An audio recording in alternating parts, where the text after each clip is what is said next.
kiamat itu akan datang. Mungkin fahal la raiba fi. Tidak ada sedikit pun keraguan. Fakal nazam akadu ukhfiha. Lu sengaja nazam tuan. Fakal nazam adalah baik manusia yang menderita. Kalau manusia anak nazam kiamat ya Allah Taala, anak nazam maut. Tapi juga titon kurun tiurau, titon kurun dua burau, titon kurun tibulir, ada titon kurun tiurau tu.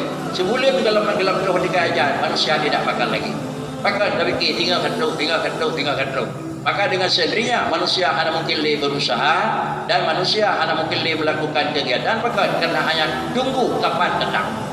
Karena demikian Allah Subhanahu Wa Taala sengaja menyatakan akadu ukhfiha walaupun detaya orang yang kata. Maka karenanya cara katanya persiapkan adalah bagaikan persiapan manusia yang dalam dunia.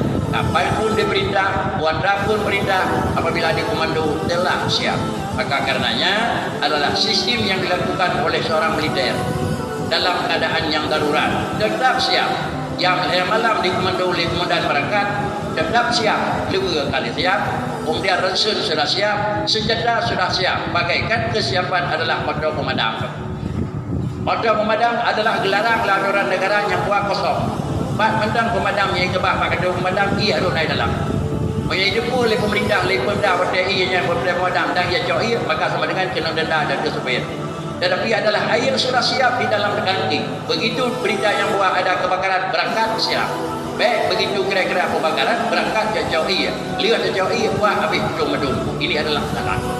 Maka karenanya pada hadirin sidang jamaah yang terhormat, kita yang sebagai manusia sebelum maut siapkan persiapan.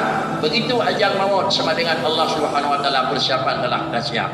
Kembali kepada yang terakhir, yaitu yang bawa maqalla wa kafa khairum mimma kasura wa alha. Tergantung kita menikmati sementara besok tidak ada, atau memang di sini kita nikmati dan insya-Allah hari yang kedua tidak akan memang terkadu-kadu. Demikian mudah-mudahan menjadi iktibar seperti kata Rasulullah.